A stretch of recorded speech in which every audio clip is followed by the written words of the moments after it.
दिल्ली के मुख्यमंत्री पद से इस्तीफा देने के बाद आम आदमी पार्टी आप के राष्ट्रीय संयोजक अरविंद केजरीवाल ने आज जंतर मंतर पर जनता की अदालत लगाई है। इस दौरान अरविंद केजरीवाल ने लोगों को संबोधित करते हुए कहा, आज हमें 2011 का समय याद आ रहा है, जब भ्रष्टाचार के खिलाफ 4 अप्रैल को अन्ना आंदोलन शुरू हुआ था। इस समय की अहंकारी सरकार ने हमारी बात नहीं मानी थी और कहा था कि चुनाव लड़कर दिखाओ। हमने चुनाव लड़ा और साबित कर दिया कि ईमानदारी से चुनाव लड़े जा सकते हैं और जीते भी जा सकते हैं। पहली बार में दिल्ली के आम आदमी पार्टी ने सरकार बनाई। केजरीवाल के संबोधन की प्रमुख बातें जानते हैं। हमने 10 साल में ऐसे काम कर दिए कि दूसरे सोच भी नहीं सकते थे। मोदी जी को लगा कि ये समस्या खड़ी कर सकता है, तो हमें भ्रष्टाचारी साबित करने के लिए हमारी ईमानदारी पर चोट की गई। हम सबको जेल में डाल दिया गया। भाजपा वाले मुझे चोर कहते हैं, मुझे दुख होता है, इसलिए इस्तीफा दिया है। मैंने अपनी पूरी जिंदगी में कभी भ्रष्टाचार नहीं किया है। मैं भ्रष्टाचार के दाग के साथ नहीं जी सकता, इसलिए सीएम पद से इस्तीफा दिया है। मैं कहता हूँ कि केजरीवाल चोर है या केजरीवाल को जेल भेजने वाले चोर हैं। मुझे मुख्यमंत्री पद की कुर्सी की भूख नहीं है। आरएसएस वाले कहते हैं कि हम राष्ट्रवादी हैं। मैं मोहन भागवत से पूछ रहा हूँ, जिस तरह मोदी जी दूसरे दलों के नेताओं को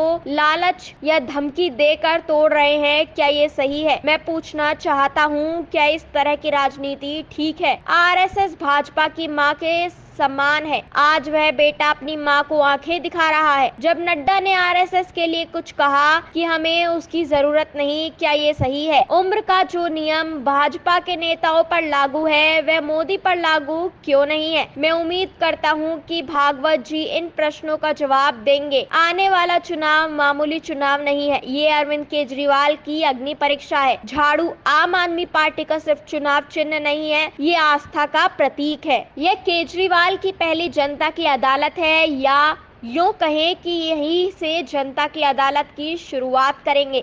इस कार्यक्रम में शामिल होने आई जनता से ही वह पूछेंगे कि क्या उन्हें भरोसा है कि केजरीवाल ईमानदार है या नहीं। जंतर मंतर पर आयोजित इस कार्यक्रम में पूरी दिल्ली से लोग शामिल होने पहुंचे। आपको भरोसा है कि जनता की अदालत में दिल्ली के लोग कहेंगे कि मेरा केजरीवाल ईमानदार है? सूत्रों का कहना है कि जनता की अदालत में केजरीवाल बड़ी घोषणा कर सकते हैं। इस आयोजन में मुख्यमंत्री अतीश सहित पूरी कैबिनेट शामिल हुई है। आपको बताते हैं कि केजरीवाल ने रिहाई के बाद इस्तीफा क्यों दिया। केजरीवाल जनता की अदालत में जाएंगे और कहेंगे कि अगर वे ईमानदार हैं तो वोट दे। 2 बड़े सवाल थे, जेल में रहते हुए उन्होंने इस्तीफा क्यों नहीं दिया और रिहा होने के बाद ही क्यों दिया। जब वे जेल में थे तो बहुत दबाव था। भाजपा ने पार्टी को तोड़ने में कोई कसर नहीं छोड़ी, लेकिन केजरीवाल ने इस्तीफा देने से इनकार कर दिया, क्योंकि आप दबाव में आकर उन्हें नहीं तोड़ सकते। अब उन्होंने नैतिकता और मर्यादा को ऊपर रखते हुए इस्तीफा दिया है और अब जनता के बीच जाकर कहेंगे कि अगर आप मुझे ईमानदार मानते हैं तो मुझे वोट देकर फिर से चुनिए।